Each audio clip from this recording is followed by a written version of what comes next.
Shalom jemaat yang dikasih Tuhan, apa kabar Anda hari ini? Senang sekali kami dapat menjumpai Anda di minggu yang penuh sukacita ini.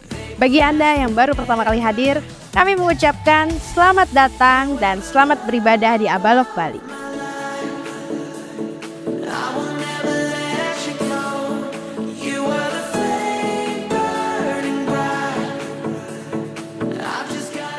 Jangan lupa, tema kita tahun ini berbuah dan bermultiplikasi. Dan berikut adalah beberapa informasi ibadah dalam sepekan.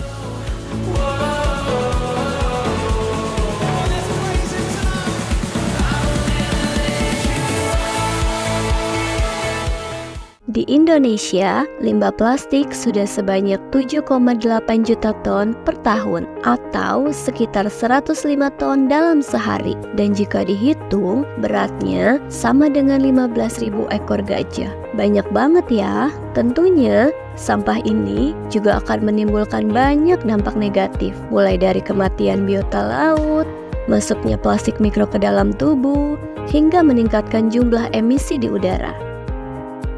Sudah banyak upaya yang dilakukan oleh pemerintah, tapi sayangnya penurunan sampah plastik ini masih jauh dari target, dan larangan penggunaan plastik dinilai masih belum efektif. Oleh sebab itu, dalam mendukung pengurangan sampah plastik dan mewujudkan gereja dapat menjadi dampak positif bagi lingkungan sekitar, gereja tidak lagi menyediakan air mineral dalam bentuk gelas plastik. Dan sebagai gantinya, gereja menyediakan dispenser air mineral yang tersedia di lantai 3, tepatnya di pintu masuk ruang ibadah, dan di lantai 1, tepatnya di depan pintu masuk ruang sekretariat. Bagi jemaat, dihimbau untuk membawa botol air minumnya masing-masing dan dapat mengisi ulang air mineral pada dispenser yang telah disediakan. Yuk kita sama-sama lebih bijak dalam menggunakan plastik, agar kita bisa sama-sama menjaga lingkungan dan lebih mencintai bumi, tempat di mana kami tinggal. Jemaat dapat memberikan persembahan, persepuluhan, dan pelayanan melalui rekening BCA atas nama Beta Sandi Tenggara dan Petrus Ariana. Dana misi pada rekening BCA atas nama Doni Freddy dan Petrus Ariana. Persembahan misi dengan rekening BNI atas nama Gereja Yesus Kristus Tuhan atau melalui QR Code berikut ini. Jemaat juga dapat memberikan persembahan melalui kotak yang telah disediakan. Demikianlah BNS Update minggu ini. Kami mengucapkan selamat berakhir pekan. God bless you all.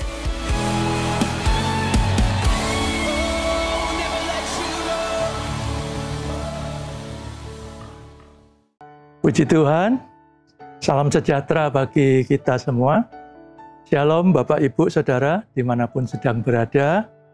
Kita mau mendengarkan kembali firman Tuhan dan belajar untuk memperlengkapi diri kita dengan kebenaran firman-Nya.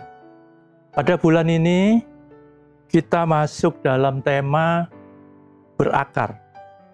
Dan kali ini, tema yang akan saya sampaikan pada saudara, yaitu berakar dalam rancangan Kristus. Supaya apa? Supaya kita bisa terus bertumbuh, mengarah kepada keserupaan Kristus, dan terus untuk dapat berbuah dan bermultiplikasi. Dan dengan juga berkaitan dengan visi misi di gereja lokal kita, selaras yaitu melalui proses untuk terus menjadi murid Kristus. Kita ada di dalam komunitas, kita terus memancarkan kasih Bapa Surgawi, supaya kita terus menghadirkan kerajaan Allah di dalam kehidupan kita setiap hari. Amin Bapak Ibu. Di dalam proses menjabarkan arti berakar Bapak Ibu, di kitab Kolose 2 ayat 6 dan 7, Rasul Paulus menyampaikan kepada jemaat di Kolose waktu itu, dan ini juga bisa menjadi pesan, kekuatan buat kita juga. Ayatnya dikatakan demikian, ayat 6, "Kamu telah menerima Kristus Yesus Tuhan kita, karena itu hendaklah hidupmu tetap di dalam Dia. Hendaklah kamu berakar di dalam Dia, dibangun di atas Dia. Hendaklah kamu bertambah teguh dalam iman yang telah diajarkan. Dan hendaklah hatimu melimpah dengan syukur, Bapak Ibu." Di ayat 7 dikatakan supaya kita melimpah dengan syukur. Sebenarnya tidak ada alasan untuk kita untuk tidak mengucap syukur. Karena apa? Karena semua dari kita yang saat ini mendengarkan firman Tuhan saat ini, kita diizinkan oleh Allah diciptakan sebagai manusia yang terbaik. Kita adalah ciptaan yang terbaik yang Tuhan ciptakan. Seperti misalnya tumbuhan, hewan, ada kucing, ada keledai, dan lain-lain. Dari awal penciptaan alam semesta, hari pertama dimulai dan diciptakan dan dipisahkannya antara terang dan gelap. Sampai diciptakannya makhluk-makhluk di air dan burung-burung di udara, pada hari kelima, Allah menyebutnya bahwa itu semua baik. Itu Bapak Ibu bisa baca di Kejadian 1 ayat 10. Tetapi pada saat Allah menciptakan manusia pada hari ke-6, Allah bukan saja mengatakan baik, tetapi dikatakan sungguh amat baik. Di dalam kitab Kejadian 1 ayat 31. Maka Allah melihat segala yang dijadikannya itu sungguh amat baik. Itulah sebabnya kita harus bersyukur Bapak Ibu. Kita diciptakan menjadi ciptaan yang paling baik di mata Tuhan, yang sungguh amat baik di mata Tuhan. Dalam tema kali ini, yaitu berakar dalam rancangan Kristus, berarti kalau digambarkan sebagai tanaman yang berakar, menunjukkan adanya sebuah kehidupan. Bagi tanaman tersebut merupakan kehidupan baru Bapak Ibu. Ya, ada kehidupan. Kalau secara rohani, itu kehidupan seseorang yang dari kehidupan lama, dari kegelapan, diubahkan menjadi manusia baru. Ya, di dalam perjanjian lama bisa diidentikan atau digambarkan seperti bangsa Israel yang diperbudak di tanah Mesir oleh Tuhan, dibawa keluar menuju tanah Kanaan, tanah perjanjian. Di dalam kitab Kejadian pasal 12, di sana disebutkan Tuhan memerintahkan untuk mempersiapkan domba Paskah bagi bangsa Israel untuk keluar dari tanah Mesir. Jadi sebelum bangsa Israel dibawa Tuhan keluar dari tanah Mesir, Tuhan minta kepada Musa untuk menyampaikan kepada jemaat Israel. Saya bacakan ya, di Keluaran 12 ayat 3 dikatakan demikian. Katakanlah kepada segenap jemaah Israel, harus mengambil masing-masing seekor anak domba, menurut kaum keluarga, seekor anak domba untuk tiap-tiap rumah tangga. Kalau rumah tangganya kecil, bisa berbagi Bapak Ibu pada saat itu. Ya. Kemudian ayat 7 dikatakan, kemudian dari darahnya haruslah diambil sedikit dan dibubuhkan kepada kedua tiang pintu dan pada ambang atas, pada rumah di mana bangsa Israel tinggal. Di ayat 3 tadi dikatakan demikian, Tuhan berkata kepada Musa, ini menjadi catatan yang perlu diperhatikan Bapak Ibu ya, katakanlah kepada segenap jemaat Israel. Pada hari di mana Tuhan mengeluarkan bangsa Israel keluar dari tanah Mesir, yaitu dengan tanda bahwa anak-anak sulung di Mesir, binatang yang sulung, dan semua Allah di Mesir akan dijatuhkan hukuman oleh Tuhan. Ya, kemudian darah yang sudah ditaburkan di pintu dan di ambang atas rumah itu menjadi tanda di mana Allah akan lewat dan tidak akan ada tulah kemusnahan buat bangsa Israel, Bapak Ibu. Ya, di Kejadian 12 ayat 41 adalah saat di mana Allah membawa keluar bangsa Israel, dikatakan demikian. Sesudah lewat 430 tahun, tepat pada hari itu juga, keluarlah segala pasukan Tuhan dari tanah Mesir. Malam itulah malam berjaga-jaga bagi Tuhan untuk membawa mereka keluar dari tanah Mesir.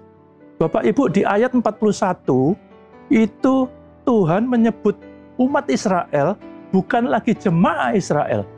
Pada saat keluar dari tanah Mesir itu, disebutkan oleh Tuhan segala pasukan Tuhan. Jadi Tuhan menyebut orang Israel itu pasukan Tuhan. Dan malam itu juga malam berjaga-jaga bagi Tuhan. Luar biasa ya Bapak Ibu, kita punya Allah dengan gambaran pada saat mengeluarkan bangsa Israel ini, Allah turut berjaga, Allah turut menyertai sebagai panglima perang. Dan umat Israel disebut pasukan Tuhan atau prajurit Tuhan. Berbeda pada saat di ayat 3 yang tadi saya bacakan, Tuhan masih menyebut jemaah Israel. Tetapi pada saat malam itu, hari itu, bangsa Israel dipimpin keluar dari tanah Mesir, Tuhan sekali lagi menyebut pasukan Tuhan atau prajurit Tuhan. Jadi semua jemaah Israel yang dimerdekakan Tuhan pada hari itu disebut pasukan Tuhan. Dan dipersiapkan sebagai pasukan atau tentara yang bermental prajurit. Amin Bapak Ibu. Karena sejak malam itu Tuhan memberi petunjuk atau memberi tanda bahwa mereka sedang memulai masuk zona seperti masuk di medan peperangan. Dan Tuhan yang menuntun sendiri umatnya. Kalau di dalam kerohanian kita ini juga merupakan gambaran perjalanan kerohanian kita. Perjalanan kerohanian kita juga perjalanan peperangan di dunia ini. Tadi dikatakan kita telah menerima Kristus Yesus supaya tetap hidup di dalam Dia, supaya terus berakar di dalam Dia, dibangun di atas Dia, bertambah teguh dalam iman dan hati yang selalu melimpah dengan syukur. Di dalam Keluaran 13 ayat 18, saya bacakan Bapak Ibu, tetapi Allah menuntun bangsa itu berputar melalui jalan di padang gurun menuju ke Laut Tebrau. Dengan siap sedia berperang, berjalanlah orang Israel dari tanah Mesir.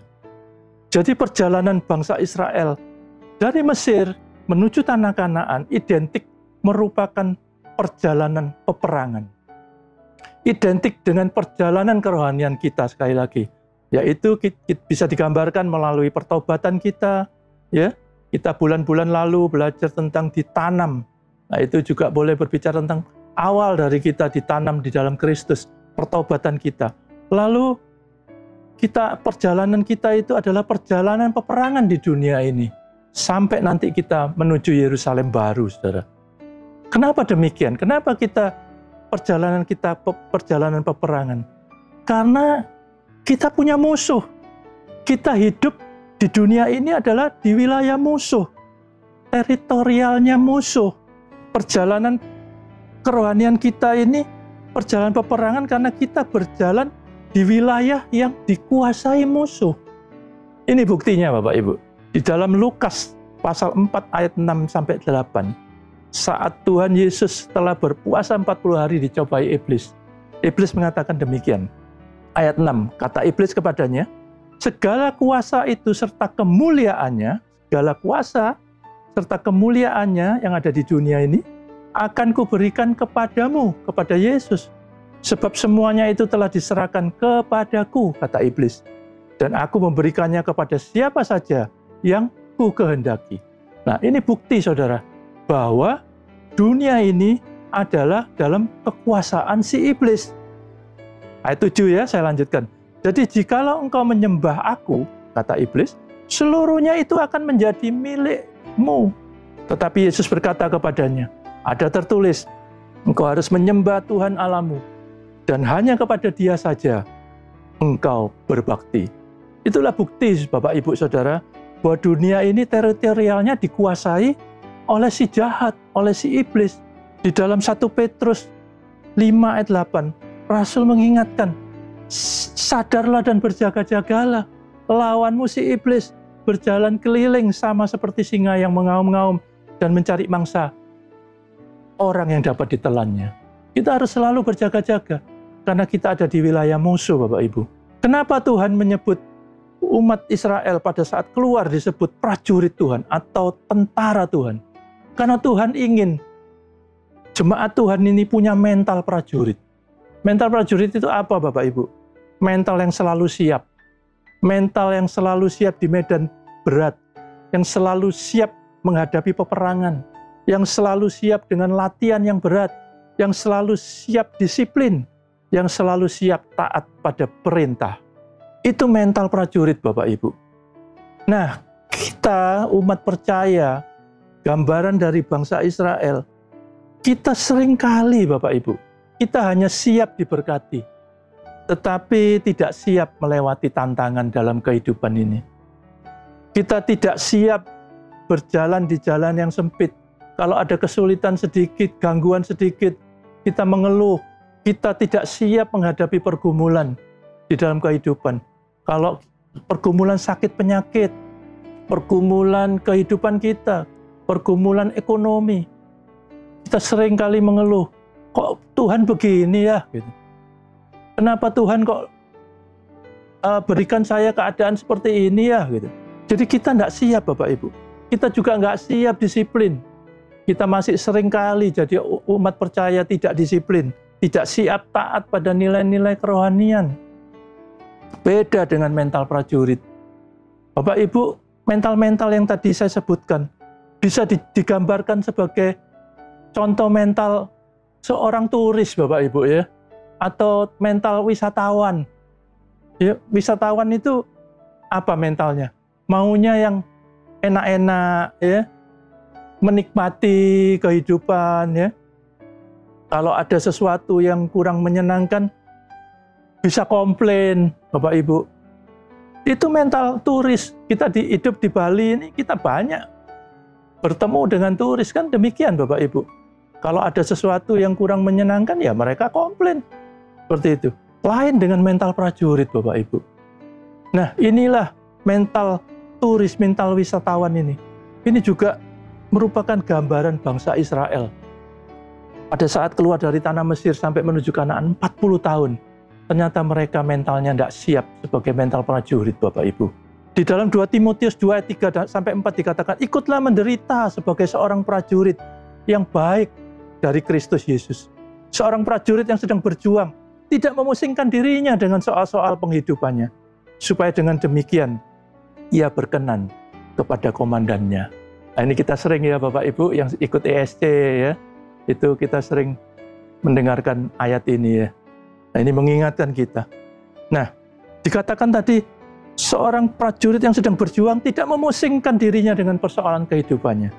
Nah, kali ini ada kisah seorang prajurit, bahkan seorang raja, di mana semua prajurit yang lain sedang berjuang, tetapi raja ini atau prajurit ini tidak ikut berperang pada masa perang itu, alias lebih mengutamakan kepentingannya sendiri.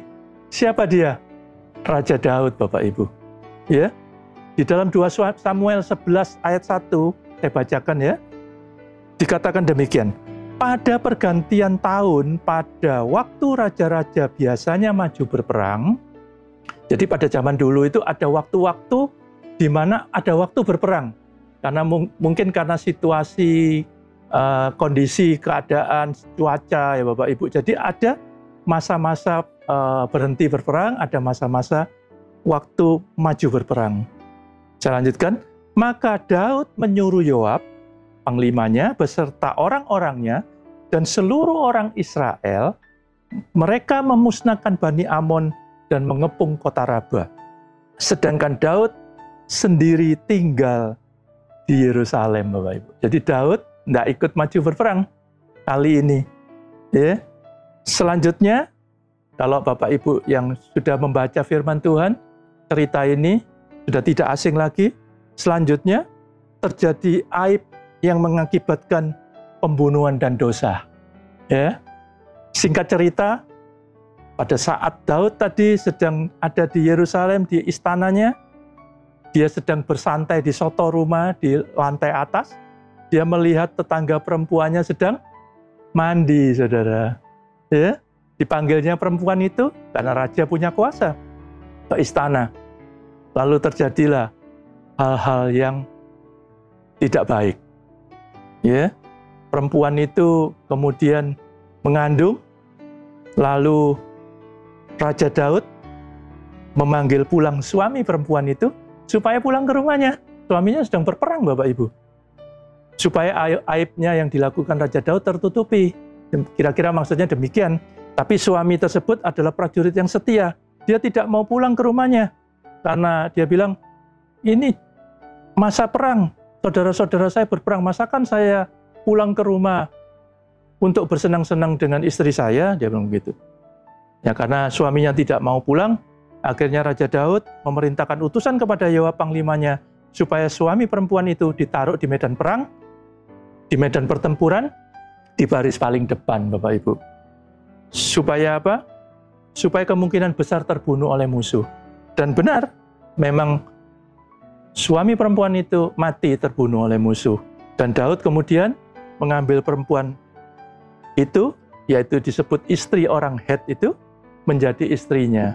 Lalu kandungan anaknya Tuhan tidak berkenan, sehingga anak yang dikandung itu meninggal, Bapak Ibu. Ya, di situ ceritanya, Bapak Ibu. Lalu lanjut ya Bapak Ibu, di 2 Samuel 12 ayat 24, saya bacakan, kemudian Daud menghibur hati Batseba, istrinya. Batseba itu istri yang tadi yang saya ceritakan itu, Bapak Ibu, istri orang Het yang dinikahi Daud. Jadi ia menghampiri perempuan itu dan tidur dengan dia, dan perempuan itu melahirkan seorang anak laki-laki. Jadi Batseba hamil lagi, Bapak Ibu. Kemudian melahirkan seorang anak laki-laki, lalu Daud memberi nama Salomo kepada anak itu. Tuhan mengasihi anak ini. Ayat 25 dikatakan, dengan perantara Nabi Nathan, ia menyuruh menamakan anak itu Yedija oleh karena Tuhan. Bapak Ibu, selama ini apakah Bapak Ibu pernah mendengar kata Yedija? Jangan-jangan mungkin baru kali ini ya kita berfokus, oh ya ada nama Yedija ya. Nah itu nama yang Tuhan berikan kepada anak Daud.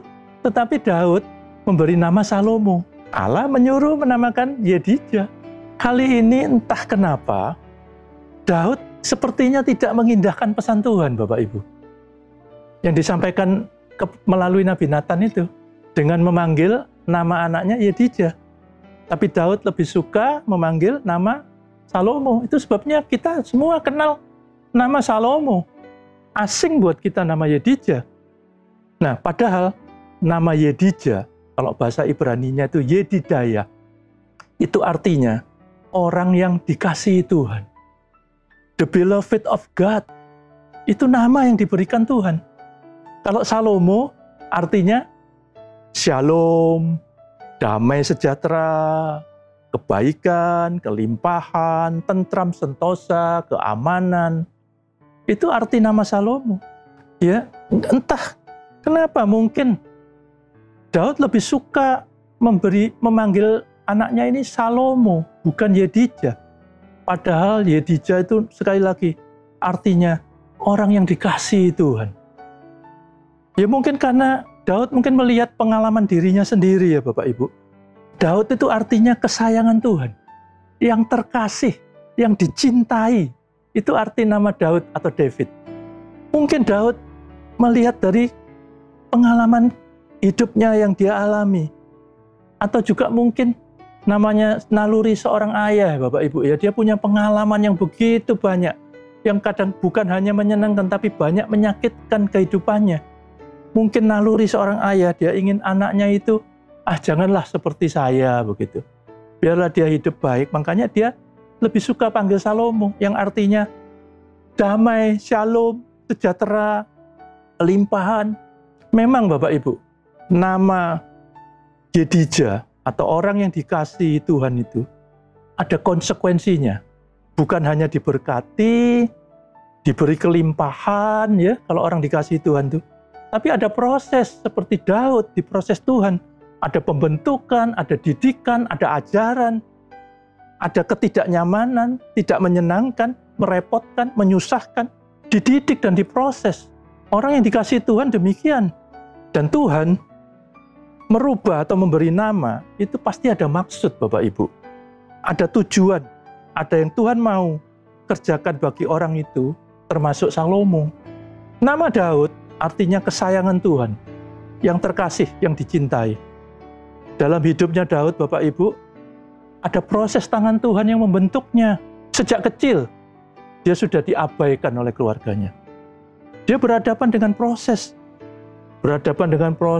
Goliat, berhadapan dengan proses Saul yang mengejar-ngejar dia, Ada proses Gua Adulam, di mana dia saat stres, dia kedatangan 600 orang yang tukang piutang, orang jahat, preman, dan lain sebagainya. Tetapi Gua Adulam yang melahirkan Triwira, pahlawan-pahlawan Daud. Juga mengalami proses Absalom, dikejar-kejar anaknya sendiri, kerajaannya mau diambil alih. Juga proses dengan bangsa Filistin, bahkan Daud pernah mengalami sampai pura-pura gila, Bapak Ibu. Daud sebagai orang kesayangan Tuhan, sesuai dengan namanya, yang disayang Tuhan, yang terkasih, yang dicintai, mengalami proses yang tidak enak, tidak nyaman dalam hidupnya. Dikasihi itu bukan selalu diberkati, tapi kadang juga dihajar, Bapak Ibu. Kadang disayang, tapi juga kadang dirotan, Bapak Ibu. Kadang dituruti, tapi juga kadang dibiarkan. Dan inilah proses-proses ya Bapak Ibu, di mana yang Daud alami itu membuat dia dan namanya menjadi besar. Nama Daud yang disebut kesayangan Tuhan, yang terkasih, yang dicintai. Demikian juga Yedija, orang yang dikasihi Tuhan. Kadang-kadang itu merupakan gambaran buat kita. Kita sering berparadigma salah. Kita pikir kalau kita dikasihi Tuhan, maunya dikasihi terus, diberkati terus, dimanja, enak terus. Bahasa kasih Tuhan kadang bukan selalu berkat Bapak Ibu, tetapi kadang-kadang berupa tongkat dan ajaran. Mari kita punya cara pandang yang benar. Didikan Tuhan itu sama baiknya dengan berkat. Koreksi Tuhan itu sama baiknya dengan konfirmasi dari Tuhan. Bentuk kasih Tuhan dalam sisi yang berbeda, tapi satu bagian. Ya, satu maksud dengan Tuhan sebagai orang yang dicintai dan orang yang dikasihi Tuhan. Konsekuensi nama Salomo, sepertinya Tuhan tidak keberatan, dia mengikuti kehendak Raja Daud yang sering memanggil nama Salomo, lebih mempopulerkan nama itu.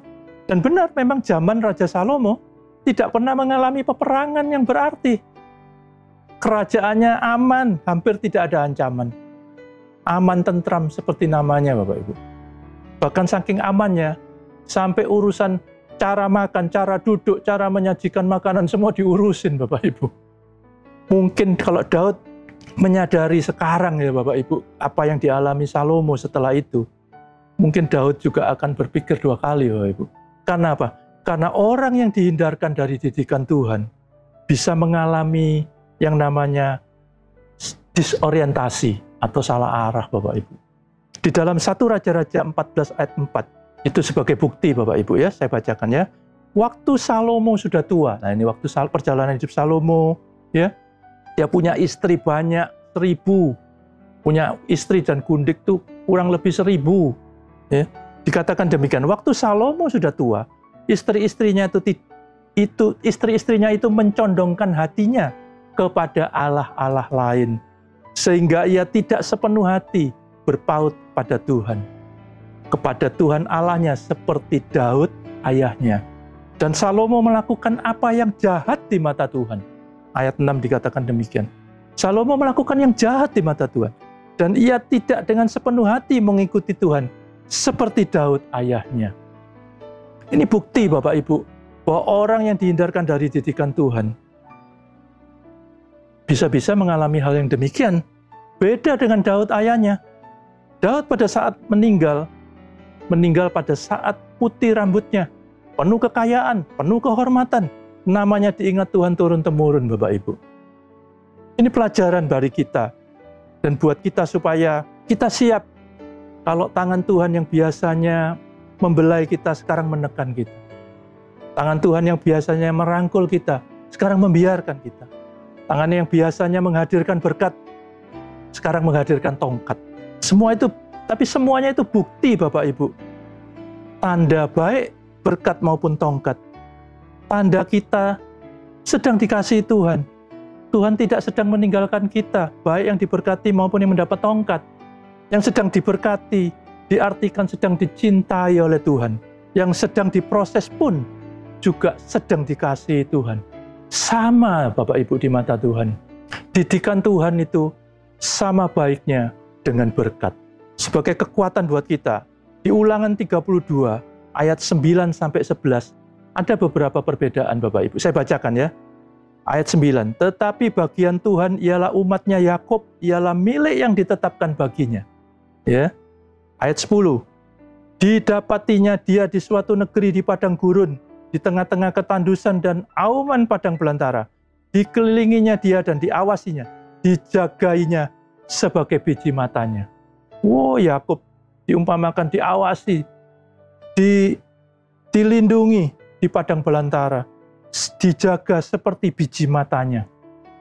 Tetapi ayat 11 dikatakan demikian.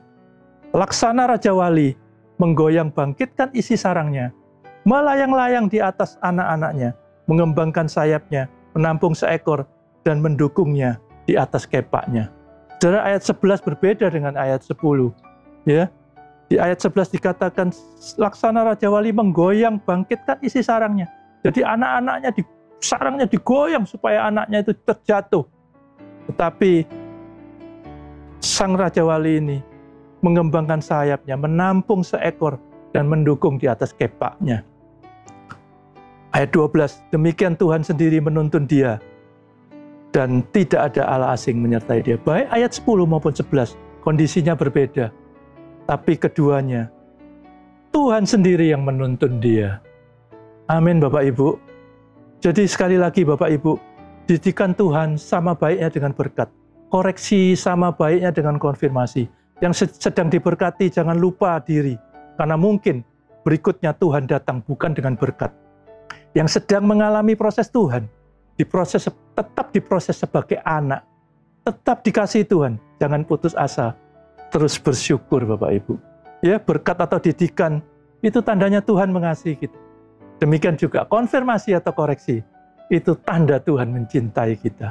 Sebagai kesimpulan Bapak Ibu, catatan yang penting kita perlu pahami kali ini. Yang pertama, mari terus berakar. Artinya hidup sebagai murid Kristus yang selalu sadar, berstatus, bermentalkan sebagai tentara atau prajurit Tuhan. Yang kedua, mari sadar dan berjaga-jaga.